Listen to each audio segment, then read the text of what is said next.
Elektros jungiklis neatsiejama buities ir interjero detalė, kurią kasdien liečiame dažniausiai. Jungiklių pasiūla labai gausi, bet juos renkantis derėtų atsižvelgti į kelis pagrindinius kriterijus – kokybę, funkcionalumą, dizainą, inovatyvumą ir papildomas galimybes. Siūloma gausybė skirtingų medžiagų, spalvų ir dizaino jungiklių, kuriuos galima skoningai priderinti prie interjero. Jungikliai liečiami kasdien po keletą ar keliolika kartų, tad labai svarbu, kad pirminė jo išvaizda ir funkcionalumas kuo ilgiau išliktų nepakitę. Čia mes matom šių metų naujieną. Jungikliai, kurie yra labai spalvingi. Ir tai yra nenuostabu, kadangi jie visi yra nudažyti specialia, taip vadinama, Le Corbusier, tai yra žinomas labai architektas 20 amžiaus, specialia Le Corbusier paletė. Iš tikrųjų mes turime dabar 63 spalvų jungiklius, kuriuos tikrai galima priderinti prie bet kokio interjero. Štai matome visą šitą paletę, 63 spalvos, o šalimais matom 15 pagrindinių spalvų, kurios praktiškai yra ir sandėlyje, ir lengvai pasiekiamos.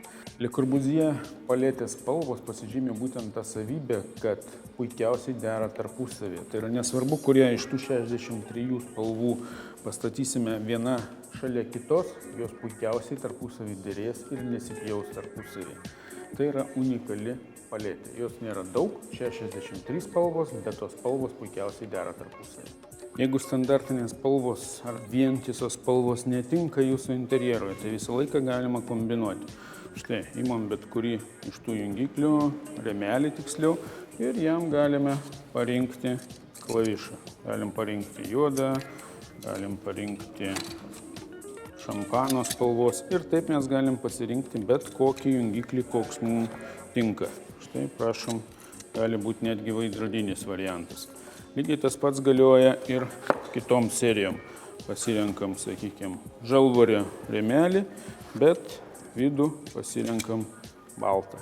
Čia viskas priklauso nuo jūsų interjero ir nuo tos specifikos, kurią norite pasiekti. Štai, prašom, chrominis. Ir tie rėmeliai jų yra labai daug ir įvairių.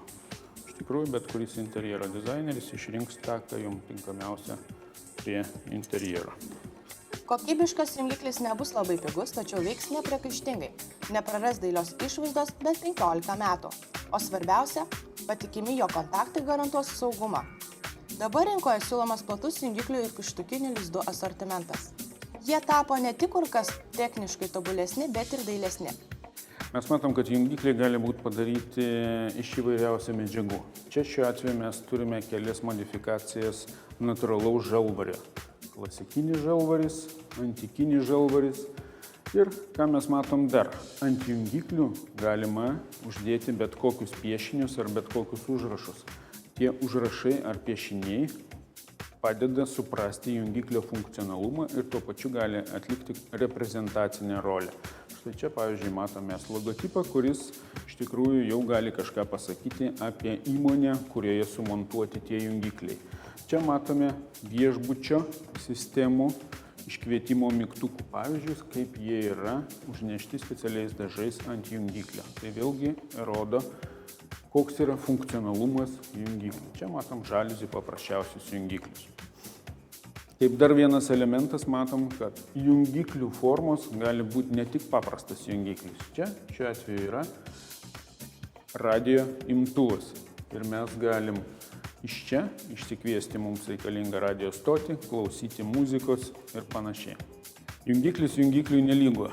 Iš tikrųjų, kokybė medžiagų yra labai svarbi jungikliui. Ne tiek išorinė medžiaga, tiek vidinė. Jeigu jungiklio mechanizmas padarytas iš nekokybiškų medžiagų, tai yra tiesioginis pavojus jūsų namams, kadangi tai yra elektros prietaisas vis tik tai ir jis kartais gali sukelti kokius nors gaisrus ir panašius dalykus. Tad labai svarbu rinktis patikimą gamintoją ir kad jungikliai būtų pagaminti iš kokybiškų medžiagų. Išorinė dalis nemažiau svarbi, kadangi mes ją liečiam kiekvieną dieną po kelis ar keliolika kartų. Jeigu spalva bus nepatikimai užnešta, mes pamatysim, kad po metų ar po 2 jungiklis patamsėja. Tai reiškia tiesioginių saulės spindulių poveikis. Plastikas, kuris yra paviršiuje, yra labai svarbus. Mūsų gamintojo tas plastikas vadinasi Duroplast ir iš jo pagaminti gaminiai nebijo ultravioletinių spindulių, nebijo visiškai braižymo, jie ir po 15 metų atrodys visiškai tokie patys.